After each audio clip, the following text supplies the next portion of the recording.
a jury in Dallas, Texas, sentenced me to life in prison for my role in an organized crime scheme for a bunch of drug-related burglaries in uptown Dallas. They called them the uptown burglaries.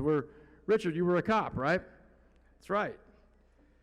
Because of the consequences of my choices, because I so violated the social contract, I abdicated my liberties and my freedoms and exchanged that for a 10-by-12 cell in the Texas Department of Criminal Justice. I went from being Damon West to inmate West, number 1585689. I'll never forget that number, y'all. People ask me all the time, Damon, what lessons did you learn from prison? What'd you pick up along the way?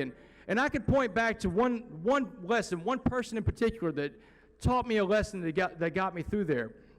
It was a guy named Mr. Jackson, and Mr. Jackson was an older guy that I met in Dallas County Jail before I went to prison, before I caught that chain bus. And he saw me struggling a lot. He saw me struggling to stay positive. I was waiting to get transferred to prison to start serving a life sentence. And so he would always come check on me. And one morning he came and checked on me. He said, West, I want you to imagine prison as like a pot of boiling water, all right? He said, anything we put in that pot of boiling water is going to be changed by the heat and the pressure inside that pot. Prison's hot, y'all. He said, I want to put 3 things in that pot of boiling water and watch how they change: a carrot, an egg, and a coffee bean. He said, first things first. He said, if I put a carrot into that pot of boiling water and drop it into that pot, he said, what happens to the carrot? I said, Mr. Jackson, it's going to turn soft. He said, that's right. The carrot went in there hard but got soft. He said, carrot got beat down. He said, you don't want to be the carrot. He said, what about the egg, Wes? I said, well, Mr. Jackson, the egg turns hard like a hard-boiled egg. He said, that's right. He said the egg had a hard outer shell which protected him physically, unlike the carrot. But inside, that soft liquid core turned hard too. He said his heart got hard. He said if your heart becomes hard, you're incapable of giving and receiving love. He said, you do not want to be the egg. He said, but West, what about that coffee bean? And I had no clue. And Mr. Jackson said, you know, for a college boy, you're not too smart, West. He said, if I drop a coffee bean into that pot of boiling water we call prison, you have to change the name of the water to coffee. He said the coffee bean, the smallest of these 3 things, had the power to change the entire atmosphere inside that pot. He said, if you were going to survive prison, you're going to be like that coffee bean. He said, everybody in life puts that energy, negative or positive. He's telling me about the laws of attraction, right? He said, whatever kind of energy you put out, you get back. He said, if you walk around negative with a frown on your face all the time, he said, you'll attract that same kind of inmate. It's a dangerous endeavor in there. He said, but you walk around positive, Wes, with a smile on your face all the time, and you let those guys know they're not getting you no matter what they do. He said, you'll change that prison from the inside out. He said, but the best part is the other coffee beans in prison will find you because of your energy. And with that, I was off to TDCJ to face my biggest fears. And, you know, it didn't really come with a roadmap of how to be a coffee bean, because having Mr. Jackson tell me about being a coffee bean and actually applying it are 2 different things. Prison was hard at first, y'all, especially that life sentence building. But once I changed my mindset and I quit looking at prison as a punishment and started looking at prison as an opportunity, I found out how to be that coffee bean. I've got 5 ways of being the coffee bean, and I'm going to share with you tonight. The first rule about being a coffee bean is your body language. Your body language speaks volumes before you ever say a word. That's right. When you walk into a room, turn a smile on, because you can change the energy in that room just like that. So you got to change your body language. That's the first rule about being a coffee bean. The second rule about being a coffee bean is you have to get up and go get it every day, y'all. You got to get up and work out. And I'm not talking about physical workout. I'm talking about 3 different areas you have to work out in: spiritually, mentally, and physically. You got to get up and go get it every day. Spiritually working out, what are you doing every day to put back into the stream of life? You know, how are you treating other people? Do you owe someone an apology?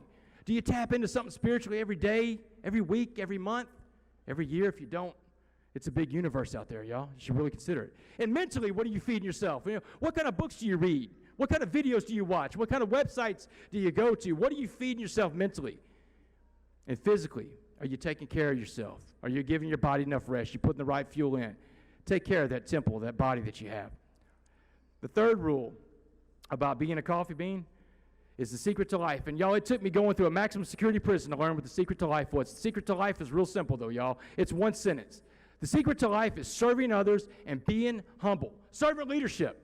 Servant leadership's about helping other people achieve their goals in life, raising other people up to a different level, because we all got help along the way. None of us got where we are by ourselves, did we? It took servant leadership from someone else. So go apply that servant leadership. Help other people. The fourth rule about being a coffee bean is knowing what you control To control was a hard thing for me, y'all. I had this idea of control in my head all my life, and I learned in prison that there are only 4 things that I control in life, and they're the same 4 things you control. You control what you think, what you say, what you feel, and most importantly, because everybody's going to see this, what you do. What you think, what you say, what you feel, what you do. If it's outside of that, you don't control it. Coffee beans, don't even worry about that. And the 5th rule about being a coffee bean, and this is the important one, y'all. The 5th rule about being a coffee bean is this. Your past does not define you. No, it doesn't define you. If my past defined me, I wouldn't be in front of y'all tonight. Your past is your lesson. Learn from your past. Apply that past, y'all. That's right. Your present today, that's a gift. You're graduating from Lamar University, y'all. I mean, that is a gift. I mean, what more could you ask for in life? Today is a gift. Take advantage of that. But the future, that's what I want to talk to you about. The future, that's your motivation, y'all. The future is your motivation, but pick the right goals to be motivated by. Don't chase things around that are going to control you. I meet more people out here that are locked up than I ever did meet in prison. More people are in prison by thoughts than by steel bars. Better believe that. Your past is your lesson. The present is a gift. And the future, that's your motivation. So as we leave here tonight, we go out. Every good presentation has to end with a call to action, y'all. And this is no different. I'm going to give you a call to action tonight. Matter of fact, I'm going to give you the same call to action that Mr. Jackson gave me almost 10 years ago exactly in that jail cell in Dallas County. My call to action to each one of y'all tonight, graduated, and everybody in this room and all the instructors, my call to action to everybody in this arena tonight is go out there and go be that coffee bean. Class of 2019, thanks a lot, y'all. Thank you very much. Thank you. Thank you.